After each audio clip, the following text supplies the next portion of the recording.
beautiful souls, and welcome back or welcome to my podcast, Rewire to Inspire. I am your host, Jessie Brown, and I am very excited to be jumping on the microphone with you all for episode number 224. If you missed my last episode, number 223, I shared, it was a different style of episode titled, If You Need to Pick Me Up, Listen to This. And it was a very different approach to my usual content. And so if you checked out that episode, I hope that you liked it. I hope that you enjoyed it. It was something a little bit different. Like I said, if you haven't checked it out, I definitely encourage you to. It was more of a freestyle, just heartfelt message of what was on my heart at the time. I had no scripting, nothing really planned other than just this feeling and pull in my heart to speak on various subjects. I talked about the importance of living in your truth and lessons that I've learned from turtles. And I know it sounds very silly, but to be honest, that was one of my episodes I've ever recorded because it was just truly from my heart space. And so if you have capacity, I would definitely encourage you to check out that episode. For today's episode, as the title indicates, I'm going to be sharing with you all advice that I wish that I listened to sooner. And I'm only 25, okay? I have so much of life ahead of me and lessons that I've yet to learn, advice that I've yet to take that I know that I need to take. But I was sitting there today and I thought of today's episode when I was sitting at a cafe with my partner, and things just started pouring out of me of advice that I had been told either my whole life or in my adult life in the last couple of years. And I've seen the benefit of taking this advice. And so it's advice that I just wish that I had taken sooner. And everything in life is a lesson. It's a wave. We're going to learn it at different times of our life. But I thought if I could have a list of things that I could share with you, and maybe even one of them resonates with you, and you decide to take it and run with it and shift those things in your life, then that's a win. And the goal of this episode is not to give you 10 things and pieces of advice in your life that you need to change. Because truth be told, you might have already adapted some of these. They might already be a part of your daily life. But maybe if even one of them sticks out as that's something that I want to work on to improve my life, I'm so glad that this found you. And I hope that you can take that and be kind with yourself and navigate through, because with each of these lessons, there was definitely shame associated with some of them at the time of learning the lesson. But what I want to reiterate is that learning lessons and recognizing how much we've grown isn't about shaming ourselves. It's about validating exactly that we are learning through things. And I think it's so important, and I truly believe wholeheartedly that we each have a responsibility to share lessons and things we've learned in life with each other, because that's truly the compound effect of how we holistically become better humans, is by learning through other people, by trial and error, by sharing stories and how we've navigated them with other people so that they can kind of take your path as a teaching, right? It doesn't mean we're going to do things the same. It's not going to look the same for all of us. But I think we all have so much lived experience that can be so helpful for other people, but we don't know those things if we don't share them. So I wanted to share, I was going to only do 5, and then I thought of 10, and I'm just going to kind of quickly go through them and share some points about each of them. But things that I have learned, and these have all been in such a wide span. They have not all been in the last year, 2 years, 3 years, 5 years, whatever. It's just kind of things that I recognize that I'm like, this is pieces of advice that had I taken this earlier would have been helpful. But again, at the same time, we make shifts when we feel like it's time and when we're ready to do it. But if we don't know that that shift is possible for us, or that we should be making that shift, we likely won't. So without further ado, let's dive into these 10 pieces of advice that I wish that I had incorporated sooner into my life.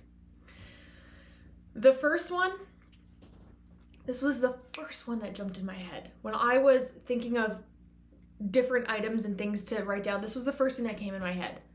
And that's around finances. I have always told myself, I'm not a math gal. I don't like numbers. I've felt very illiterate when it comes to math and science and numbers and all those things. And so naturally, when we don't feel like we excel at something, we avoid it, right? We're like, and we paint an identity that we are not good at something. If we tell ourselves a story and we embody that, it's just going to perpetuate and be true. And so I've told myself a story.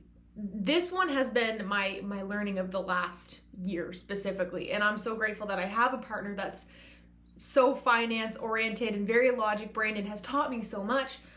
But I told myself a story for so long that I wasn't good with math. And so I avoided it. The biggest lesson though that I have learned this one has been in the last year, is around the importance of money. And it's not about how much money you make, it's about how much money you spend. And I wrote in bold letters on my paper, stop buying stupid shit. When I look back at my life and I can reflect in the fact that I had gotten almost $18,000 into consumer debt, instantly shame comes up. But I'm like, what can I learn from that time? And the biggest thing that I can recognize is that I wasn't conscious or aware of the compound of money, of interest, of compound interest, of the reasoning beneath why I felt the need to buy so much stuff. And I never used to buy anything crazy. It was just little things that would add up, but I wasn't aware and I wasn't responsible with money. And because I just avoided the subject like the plague, it got worse. And it took me facing these things head on to be like, this is keeping me up at night. This is stressing me out. This is overwhelming me. And I knew that I had to face it. And so the piece of advice that I have is to empower yourself by educating yourself around money. Track your finances. Money in versus money out. It's as simplistic as that. When we don't look, it doesn't make the issues go away. And I, for so long, would like cringe when I would look at my credit card balance and I'd just be like, whoop, like let's put that away. Not being mindful and aware just makes the situation worse. I make less money now than I did with my job in Alberta, but I save way more now because I'm spending more mindfully.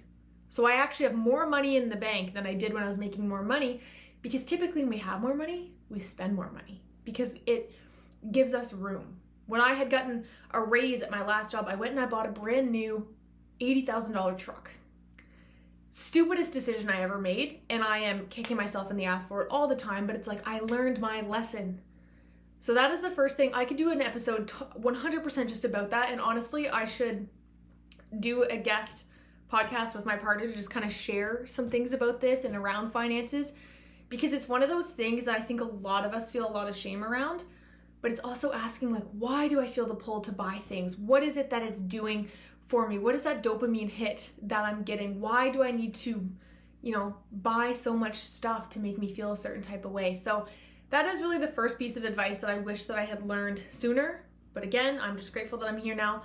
But it's to stop buying stuff just to buy stuff and to become aware of your financial situation, because you have more control of it than you think. You can save more money than you think, but it's about looking at it and not turning a blind eye to it. Okay, number 2.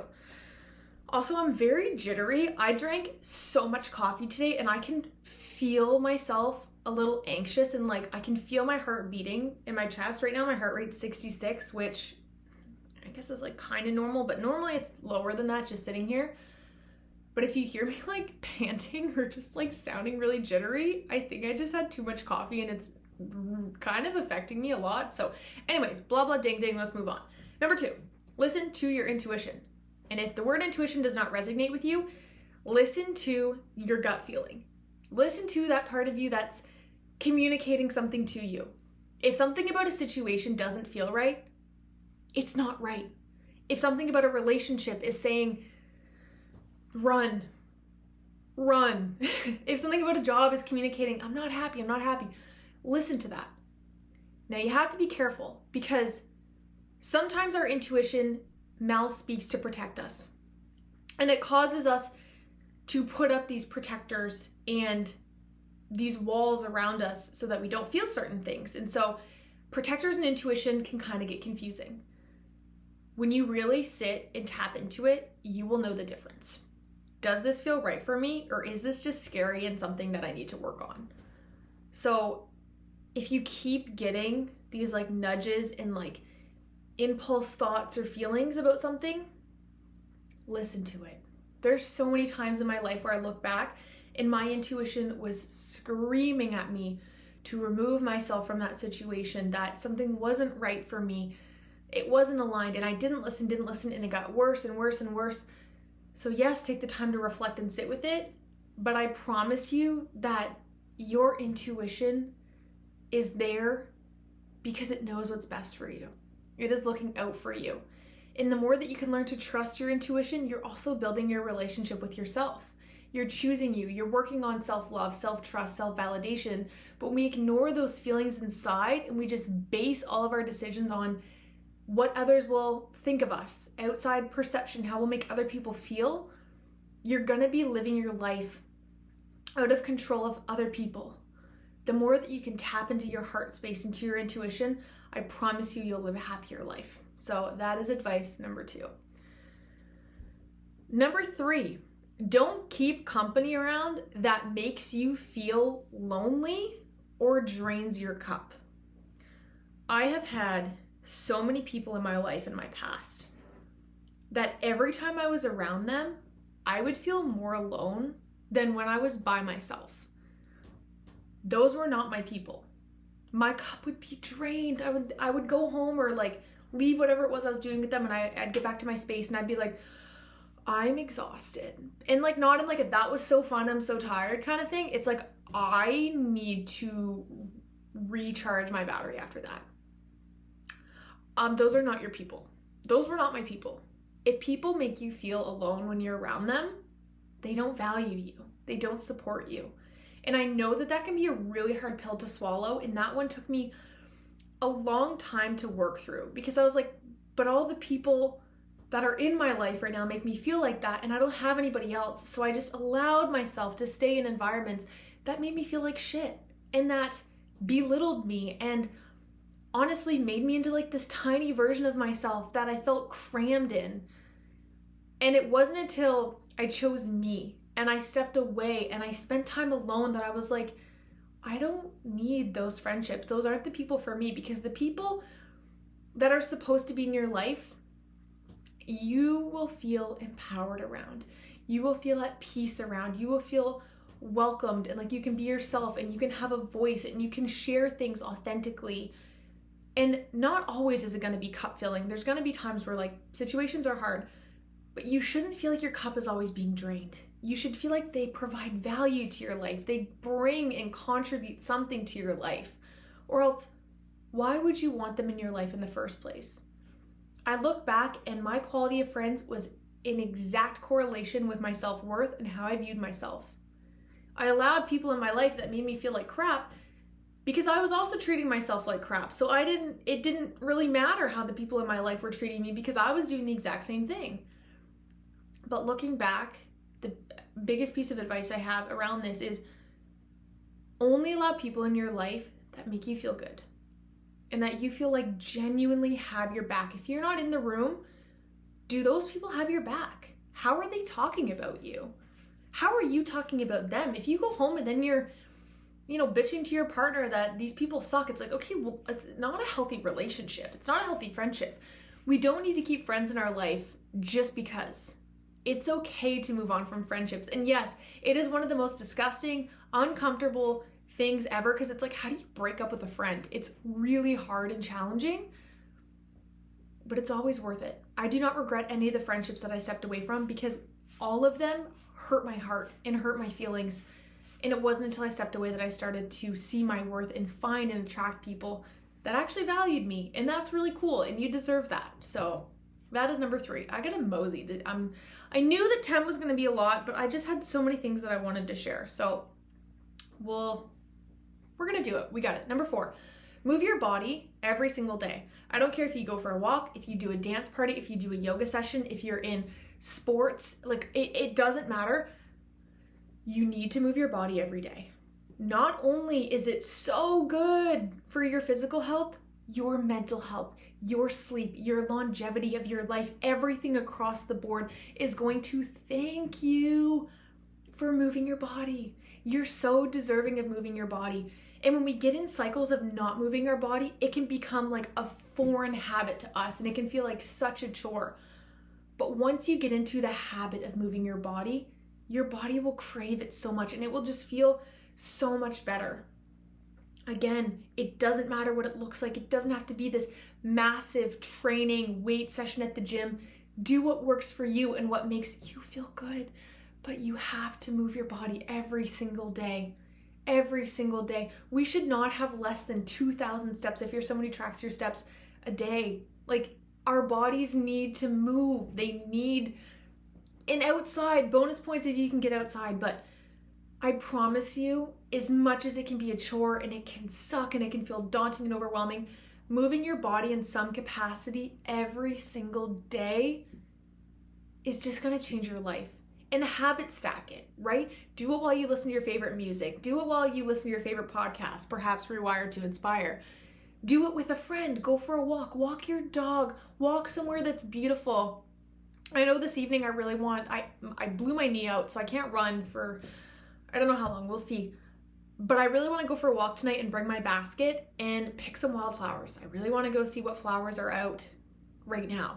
And it's like, make it fun, make it exciting, do something that brings you joy. But I cannot stress enough the importance of moving your body every day because you're going to thank yourself and you're going to feel better. And it's just so good for your health and mind and everything across the board. So that is piece of advice number 4. Number 5, have a routine. Have a routine of some kind in the morning and at night. And it doesn't have to be perfect. Oh my God, it does not have to be perfect.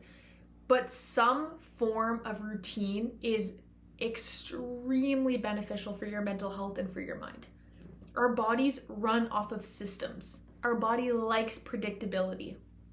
It functions better. It knows when to digest your food, when to get ready for bed, when to wire itself for work. And that's how we build habits and we start to rewire our brain and adapt it to our ideal life. But it can't do so if we're doing something different every single day. I try to do the exact same things in the morning, which is get up, take a shower, brush my teeth, take my dog out, make my breakfast, then get ready and go to work. I try to do the same steps though, and in that order. Go to bed, I do the same thing, right? Take a shower, brush my teeth, I try to do the same thing because it allows for predictability. My brain then associates, okay, brushing my teeth, time to go to bed. Taking a shower, time to wind down for the night. Having a routine can seem daunting, but I promise you, when you start to get into the habit of having a routine, it will change your life. Again, our circadian rhythm, which is our body's natural way of wiring itself, right? It knows when it's time to go to sleep. It knows when it's time to wake up. It knows when it's time to digest our food. It knows our body is just built on this system of rhythm. And when we don't have a routine, our body's like, well, is it time to get up? Is it time to go to sleep? Is it time to eat? Like, are we going to work? Should I turn my brain off? Should I turn my brain on? Should I produce cortisol? Should I produce melatonin? Is it time for dopamine? Like, what's going on? Have a routine. I've lived such a dysfunctional past where I was just like I'll go to bed when I want, wake up when I want. No. It's like, I also know me and my body and my hormones. Your girl needs 9 hours of sleep. I need 9 hours of sleep. If I can get 8 hours, it's like, I can normally, it works. But like, for me to be optimal and the best version of myself, I need 9 hours of sleep. So I always need to look at, okay, can I go to bed and wake up at a consistent time so I'm getting these 9 hours of sleep? Figure out what works for you. We all need something different, but I know that we all need a routine. So that is number 5, huge piece of advice. Number 6, do things that make you happy. My God. For the love of God, would you do something that makes you happy? I don't care if it's a habit that you do for a month and then you stop and you find something else. If it takes you 30 seconds a day or an hour a day. You need to do things in life that make you happy. Life is not about waking up to go to work, to come home, to cook dinner, do the dishes, and go to bed and do it again, and then drink on the weekends. Life is about so much more than that. And it's so frustrating living in a society that just preaches that is all life is about. It's like, no, you need to do things that make you happy. And I'm so sick of people saying I don't have the time. Yes, you do. You're just not prioritizing it. You're not prioritizing yourself and your happiness. You need to take the time to do things that make you happy. Whatever that looks like, okay? You have to. You will not be a fulfilled, inspired, creative, happy version of yourself if you're not doing things that bring you joy. You need to fill your own buckets with things that make you happy. Okay? I'm going to leave it at that. Think of the things that make you happy, find the time to do it, and just do it. Okay? I don't want to hear excuses. I don't want to hear talk back. Just do it. Because you're worthy of it, and you need that time to do things that make you happy. Okay. Number 7, invest in yourself. Invest in yourself. Invest in your health, invest in your mental health, invest in a space that makes you happy. Invest in yourself. Whether that's getting a haircut and upkeeping, if you want to get your nails done, if you want to go to the gym, investing in a gym membership, if it's yoga, if you need to invest in a good pair of shoes, if you need to invest in books, whatever it is, invest in the things that make you a better version of yourself. It will never be a waste of money if you are investing in becoming a better version of yourself or it's filling a cup for you. Yes, we need to ride the line of like, okay, well, we can't just go shopping all the time and say this is an investment in ourselves. There obviously, again, needs to be a line. But I never hesitate to buy books, ever, ever. If I want a book, I buy it because it's an investment in myself. If I need to go get a massage or chiro or physio or dentist, eye doctor, I don't hesitate. It's like, see what insurance covers, I'll cover the rest. It's an investment in myself. We're so hesitant to do things for us.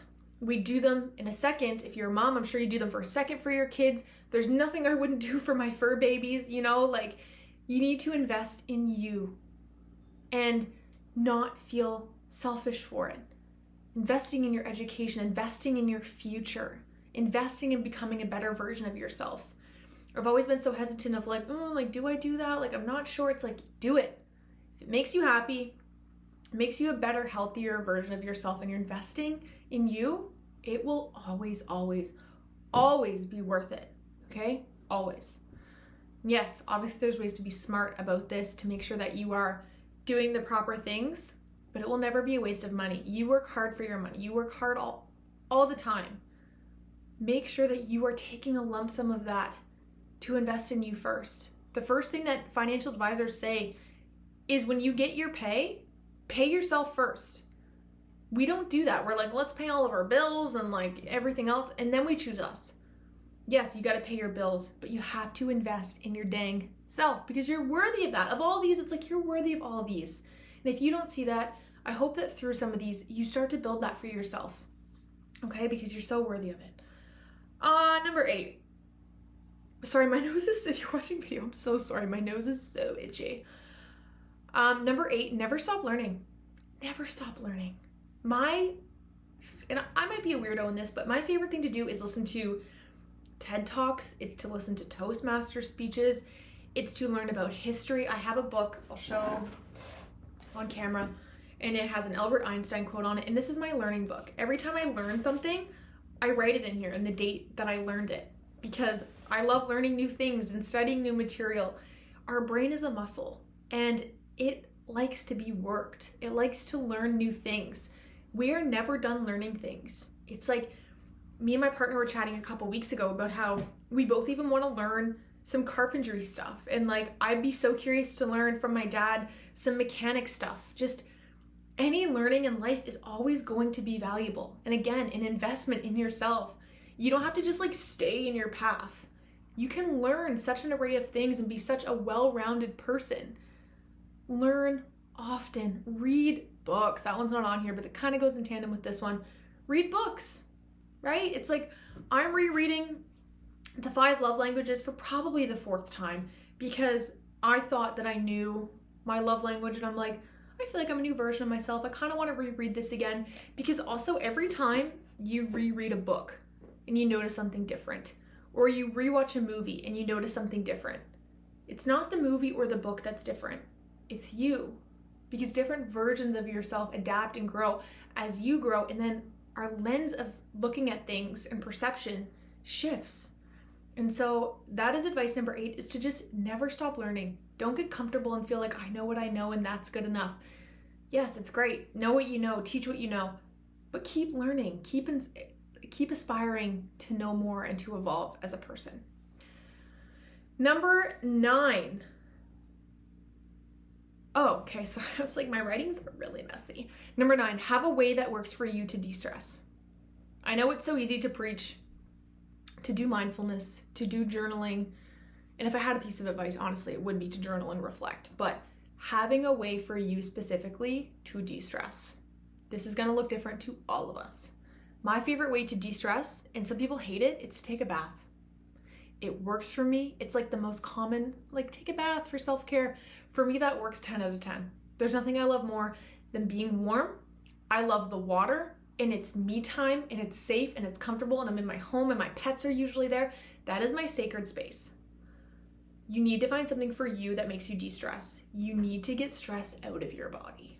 It needs to come out. And I'm preaching to the choir right now because, like, girl, I also need to always work on getting stress out of my body. But you need to find something that works for you. And I'm going to throw in the word a healthy way. Okay? Like, I get drinking alcohol and smoking weed and doing whatever can help you de-stress. That can't be your only outlet. Okay? Everything in moderation. And I'm not here to say or shame or whatever, but try to find a quote-unquote healthy way to de-stress.